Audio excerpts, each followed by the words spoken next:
everyone, welcome back to the sessions on the advanced communication. This is the Unit 6 Mobile and Wireless Communication, Session 10. In this particular session, we are going to learn about the Wi-Fi technology. The contents which we are going to cover: Wi-Fi data rate, Wi-Fi connection schematic, Wi-Fi range, Wi-Fi security, and the hotspot. Now, what is the Wi-Fi here? Wi-Fi is nothing but it is the wireless fidelity. That is, Wi-Fi stands for the wireless fidelity. The term Wi-Fi refers to a wireless local area network, which is basically alternative to wired LAN here. This Wi-Fi is also a wireless technology. That is, it refers to the wireless local area network, which is basically alternative to the wired LAN here. The basic requirements means what are the basic requirements are there to establish the Wi-Fi. First one is the Wi-Fi access point, a modem and the routers here. We need the modem which converts that analog signal into digital format, and also the routers. Routers' main job is to connect those signals in the radio wave signals here. Those telephone line signals into the radio wave signals. That is the job of the router here. Therefore, these are the 2 points. Combinedly, we will call it as the access point here. Next is the Wi-Fi client who are making use of that particular signals here. The computers, laptops, mobile phones, tablets, and the printers. These are the Wi-Fi clients here. Now, coming to the Wi-Fi data rate, actually the Wi-Fi is the technology 802.11. The technology the Wi-Fi using is the 802.11, and here some notations are given: 802.11b, G, and N. These are the different names are given for the depending on the speeds here. For the B here, it is the 11 Mbps, that is 802.11b, that is for the 11 Mbps.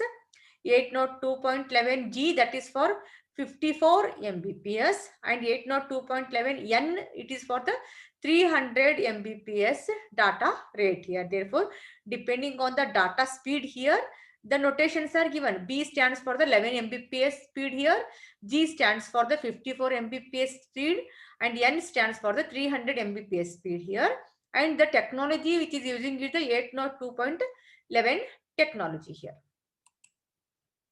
The Wi-Fi connections, if you observe here, this is the broadband modem here, that is which converts the telephone line signals into analog into digital, and that is given to the router here. This is the router which is converting these telephone signals or those digital signal in the form of the radio waves here, correct? Those are converted into the radio waves. Therefore, these devices, without any wire here, they can access that particular signals here. They can connect to the net here. Therefore, this is the basic diagram here. Here you can observe here also, that is the wireless router. It is converting those telephone line signals into the radio wave frequencies, and number of devices are accessing those signals here. This is the schematic diagram or the connection for the Wi-Fi technology. Next is the Wi-Fi range, that is which is the different ranges they are occupying here. If you consider 802.11a, that is 5 gigahertz, and the frequency range is the 5 gigahertz, bandwidth is the 20 megahertz, and MIMO stream is the 1 here, and the indoor range it can cover up to 115 feet, 115 feet, and the outdoor it can cover up to 390 feet here. That is the 802.11a here. Next one is the 802.b here. Now 802.11b, that is frequency range is 2.4 gigahertz, bandwidth is 20 megahertz, MIMO stream is the 1, and the indoor range is the 125 feet to 460 feet here. Similarly, 802.11g, the frequency range is 2.4 gigahertz, the bandwidth is 20 megahertz, MIMO stream is 1, and the indoor range is 125 feet, and the outdoor is the 460 feet here. Now moving on to the 802.11n here, that is the band frequency range is 2.4 to 5 gigahertz, and the bandwidth is 20 to 40 megahertz, and MIMO stream is 4 here.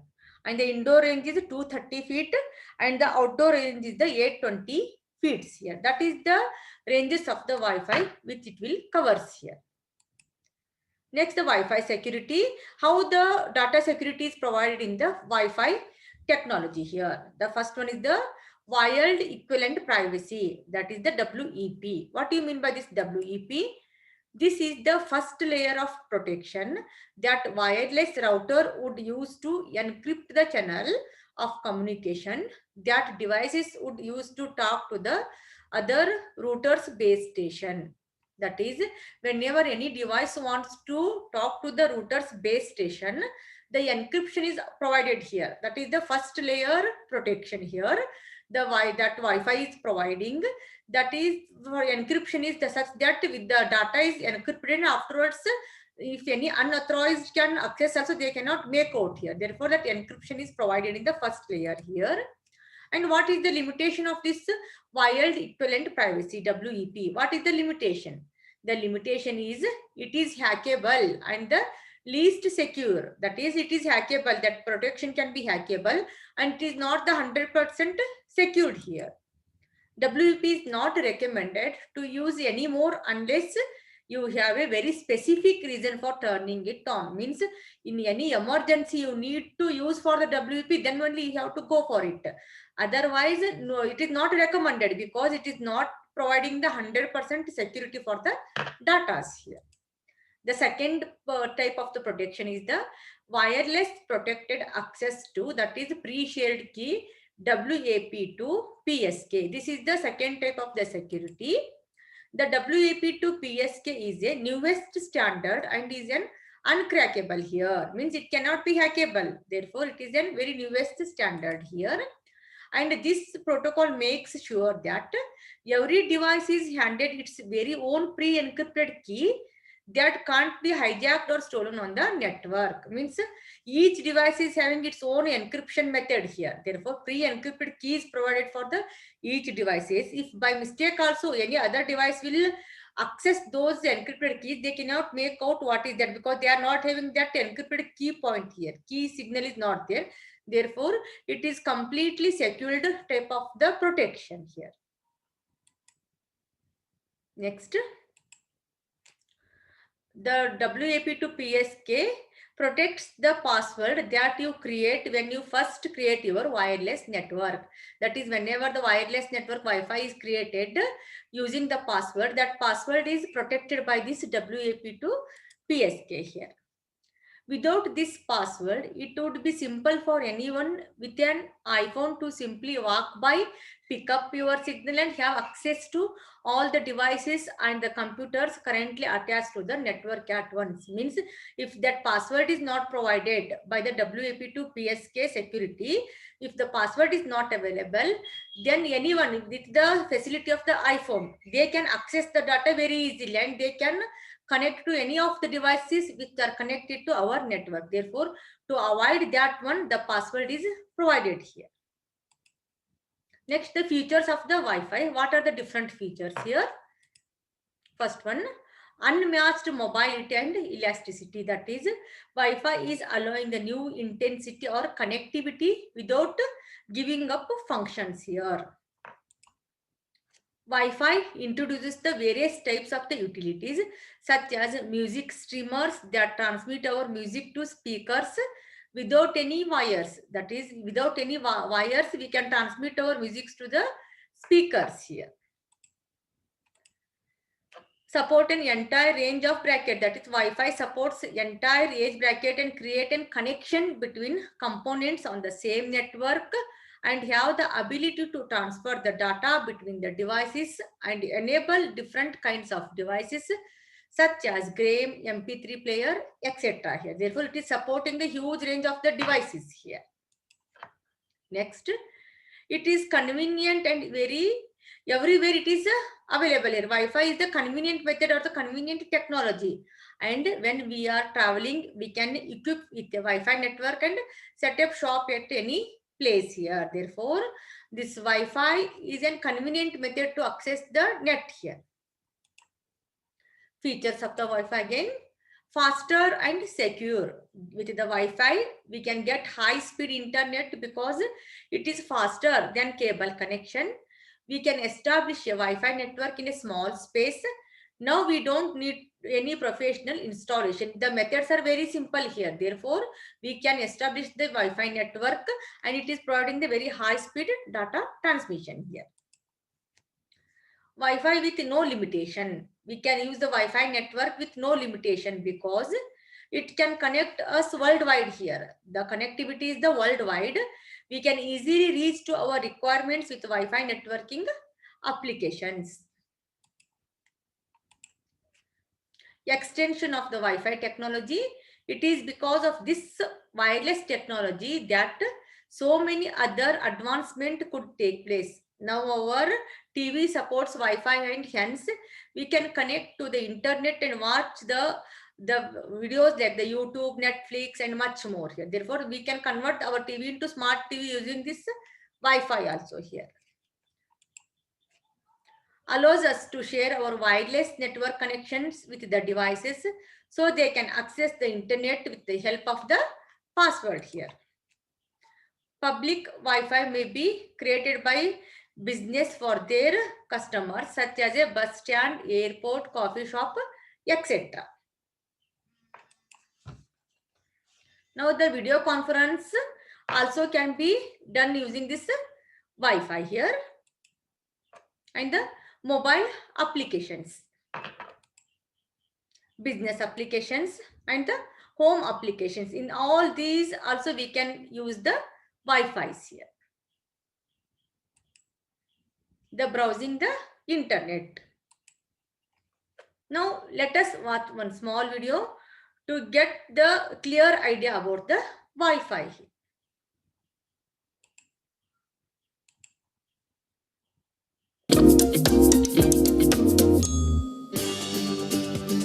Hey, remember back in the day when your internet was connected through the phone line? Ugh, the sound of dial-up still haunts me in my sleep. Well, we've come a long way since then, and chances are that you're watching this video through Wi-Fi right now. So, how did we get here anyway? Just hop into my time machine and I'll show you. The roots of Wi-Fi go way back to the 1940s. That's when a popular Hollywood actress and inventor by the name of Hedy Lamarr came up with a way to prevent radio signals from being tampered with. That was a pretty important goal, since back then, radio-controlled torpedoes could easily be intercepted and change their course, which meant a huge fail for the Navy submarines. So she came up with the brilliant idea of frequency-hopping signals, where people who controlled them could jump from one frequency to the other and make those torpedoes practically immune to radio interference. Now, grab your double-knit blazer and let's fast forward to the 1980s. This is when personal computers had begun to enter our lives for good. But at that time, computers were connected to the internet through the infamous Ethernet cables. Seems to me like scientists were getting tired of tripping over all those cables since they decided they wanted to start sending data using radio signals. However, those early attempts were unsuccessful, since it all bounced back on walls, furniture, and pretty much anything that stood in a computer's way. What scientists didn't know at the time was that the problem had been solved a decade before PCs were even invented. It all started back in the 1970s with electrical engineer Dr. John O'Sullivan, also known as the father of Wi-Fi. At the time, he and his team were trying to detect radio signals from distant black holes in space, and they came up with complex equations called fast Fourier transforms. Unfortunately, they couldn't detect those black holes, and they put all their equipment back on the shelves to sit and collect dust. Surprisingly, 20 years later, Dr. O'Sullivan and his co-workers decided to give wireless networking a chance, and those forgotten complex equations would play a key role in the invention of Wi-Fi. After a lot of experimentation, they took their fancy fast Fourier transforms, added them in the mixture with the data equations they'd previously tried to send over radio, and thus they formed the basis for the Wi-Fi we all know and love today. But again, that was just the basis. Later, in 1996, they further developed their original key patent, and by 1997, they finally cracked the code and came up with the first version of the 802.11 protocol. Now, this is where you go, ooh, ah. Oh well, maybe you didn't catch what I was saying among all that numeric mumbo-jumbo. Okay, so let's talk about the name you're more familiar with, Wi-Fi. What does it mean anyway? I always thought it was some sort of acronym or abbreviation for two technical terms or something. But truth be told, and that's what we do here on Brightside, it doesn't stand for anything. Here's how the naming situation went down. Since their first protocol, the Wi-Fi Alliance wanted to come up with a catchier name than 802.11. Yeah, good idea. So they hired some market-savvy people to help them with that. And ta-da! Wi-Fi was born. Wi-Fi is a pun on the word hi-fi, which means high fidelity, a technical term used for high-quality audio technology. Now imagine walking into a cafe and asking the staff for the password to the IEEE 802.11. Anywho, now that we've covered all these decades and how we got to where we are today, let's take a look at how Wi-Fi really works. You already know that wireless internet helps you send and receive files, pictures, messages, and whatnot. But did you know that this is all via radio waves? Hey, don't forget about Hedy Lamarr and Dr. O'Sullivan. I told you all that stuff for a reason. Yep, Wi-Fi uses radio waves to transmit data between your router, which is your Wi-Fi source, and your device, or the receiver. These frequencies are measured in gigahertz. To put all the sciencey stuff behind that in layman's terms, imagine this. You're sitting on the beach, enjoying the sun, and watching the waves crash on the shore. If you were to calculate the time between each wave crash, you'd be calculating the frequency of the wave. Let's assume that the time it takes for each wave to hit the shore is 1 second. That second is calculated by hertz. In other words, 1 hertz equals 1 second. Now, 1 gigahertz equals 1 billion waves per second. If you could see that many ocean waves moving so fast, then you might want to scoot out of there and head for the hills. So the frequencies Wi-Fi routers use are 2.4 or 5 gigahertz per second, which is why data gets transferred so quickly to your phone. When it comes to speed, the 5 gigahertz frequency sends information faster over shorter distances, whereas the 2.4 gigahertz router covers farther distances but goes slower. You also have to keep in mind the interference from other devices in our homes that also use the 2.4 gigahertz radio frequencies. For example, if you have baby monitors, garage doors, microwaves, cordless phones, and wireless cameras, they can interfere with your Wi-Fi. And this kind of interference can reduce the speed, or you might lose your internet connection altogether. Uh-oh. Hold off before you microwave some popcorn while binging on some Brightside videos. Although, the latter 5 GHz wireless frequency has 23 channels available to send all your information. Therefore, it doesn't let any of those home devices cause connectivity issues. When you turn your phone or computer on and get on the internet, all the information you'd like to access is broken down into binary code. You've probably heard of this computer language made up of zeros and ones. And when you access something through Wi-Fi, then that binary code is transformed into wave frequencies. If you're trying to visualize how this process works exactly, think of it this way. Imagine you're trying to send an embarrassing picture you took on your birthday to your best friend for a laugh. When you hit send, the photo is broken down into smaller pixels or packets and travels around different routers until it reaches your friend. Then these packets are quickly reassembled like a puzzle, and your friend can finally see the photo and giggle accordingly. All that happens with pretty much anything you try to send, be it videos, recordings, even my voice and the animation you're seeing right now. Whoa! Mind blown. Do you ever wonder what it would be like if we could see all these radio frequencies swirling around the room?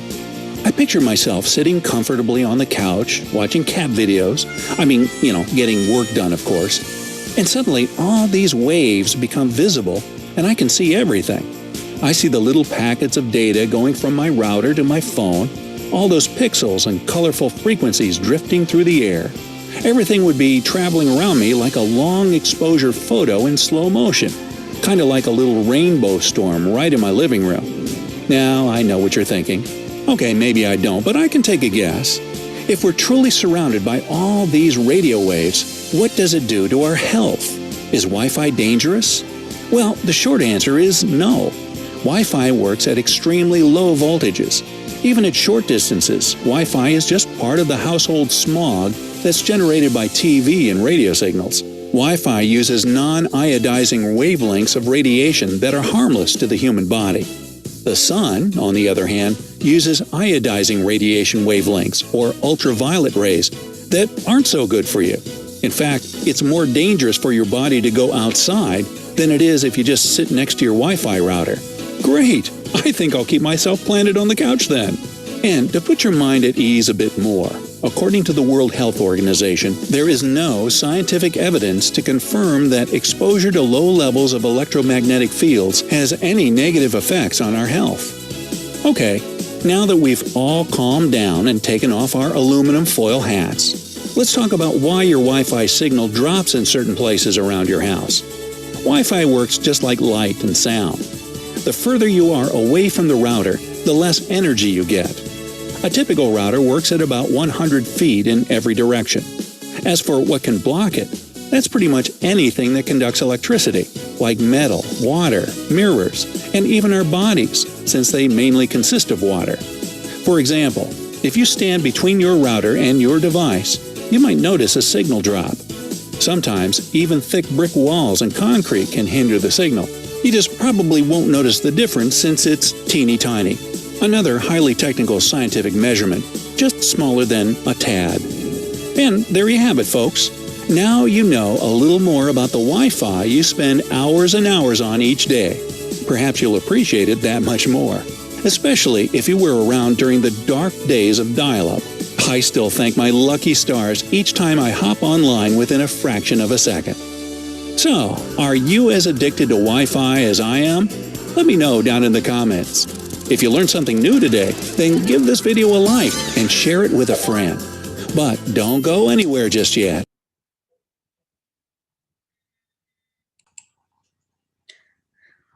Okay, students, now let us move on. That is hotspot here. What is the hotspot technology? A hotspot is a wireless LAN node that provides internet connection and virtual private network access from a given location. That is, it is nothing but it is a wireless LAN node here that is providing the internet connection via VPN, that is a virtual private network here. A network that creates a hotspot primarily includes a modem and the wireless router.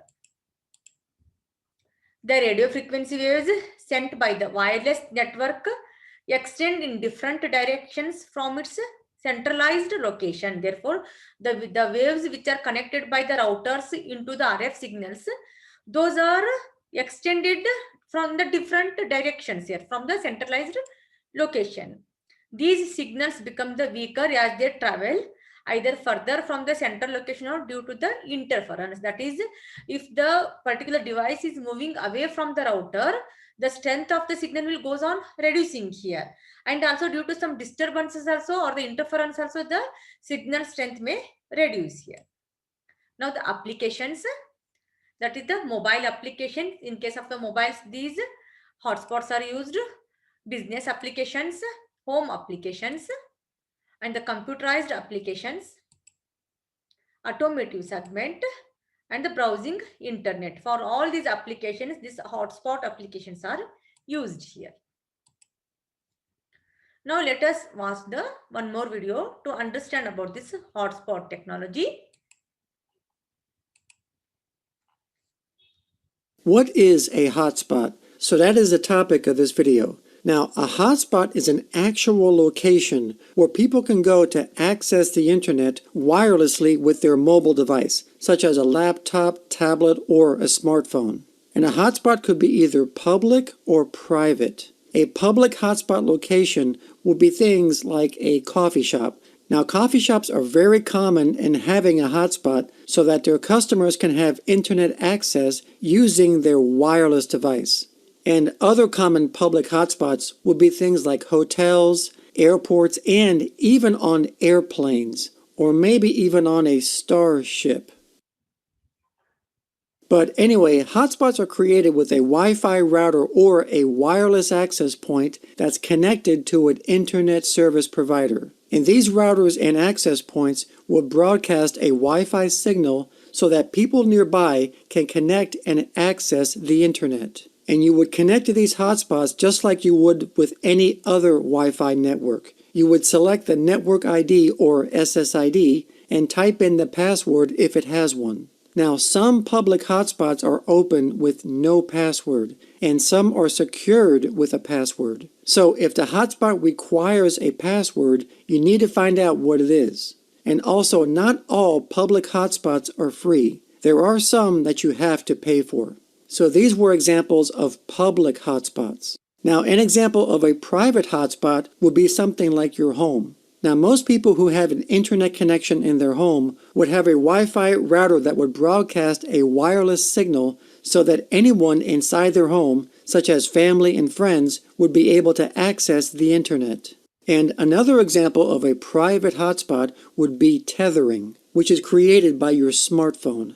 Now, a lot of times there might be a situation where you're away from your home and you need your laptop or your tablet to be able to access the internet. And if you're not near a public hotspot, then you can use the convenience of your smartphone to create a hotspot. Smartphones get their internet access by using cellular networks, and you can transform your smartphone into a wireless access point so it can share its internet connection with your other devices. Now, most smartphones would have the option of creating a hotspot at the touch of a button. And once the hotspot is turned on, your phone will broadcast a Wi-Fi signal just like a Wi-Fi router or an access point so that nearby devices can connect to its signal and access the internet from the smartphone's cellular network. And another method of connecting to the internet is by using a mobile hotspot. A mobile hotspot is a portable device that uses cellular networks to connect wireless devices to the internet. So if there are wireless devices within 30 feet of a mobile hotspot, they can join it and have internet access. Now, mobile hotspots come in two different forms. They will either be a freestanding device like you see here, or as I discussed previously, they can also come as a feature built into your smartphone. And mobile hotspots are available through cell phone carriers such as Verizon, AT&T, T-Mobile, and Sprint.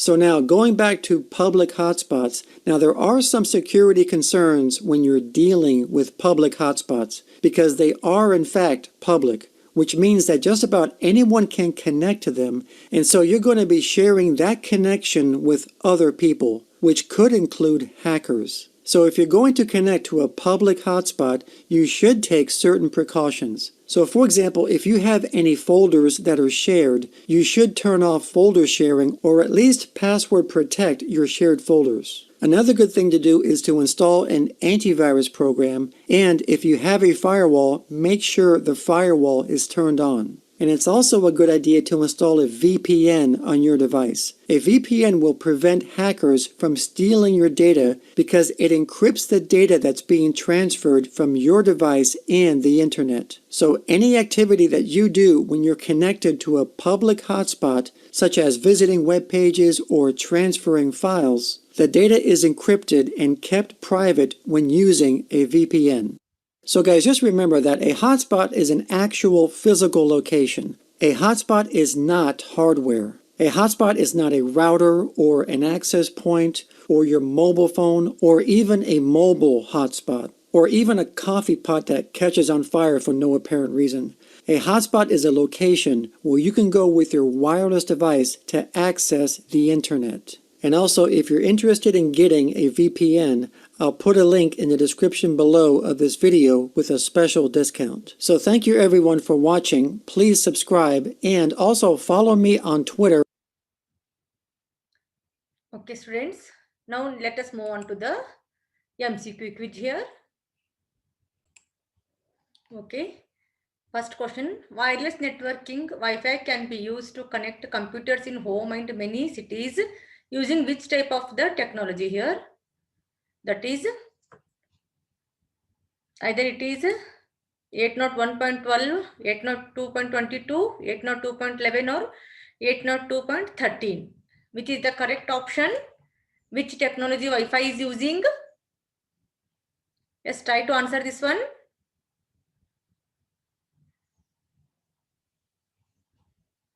12, 22, 11 and 13.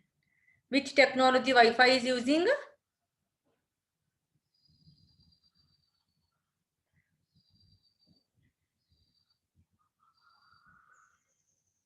The correct option is 802.11 here. That is the technology the Wi-Fi is using. Next is at what frequencies do Wi-Fi radio waves make transmission? 3 gigahertz or 8, 2.4 or 3, 2 gigahertz or 7.3, none of these. Which is the frequency which is used by the Wi-Fi? That is 2.4 gigahertz or 3 gigahertz.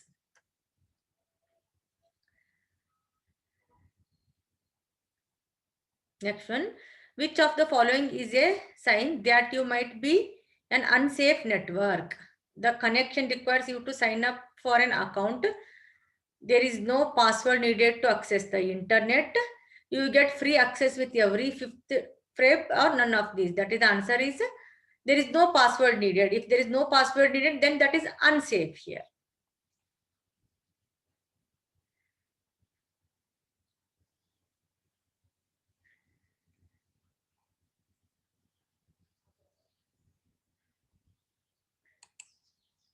Next, Wi-Fi stands for wireless fidelity, wireless functioning, wireless function. That is the answer is the wireless fidelity here. What is the access point in a LAN? What is access point here? Wireless devices itself or both A and B or all the nodes in the network. Which is the correct answer? The device which is used to connect wired network. That is called as the access point here.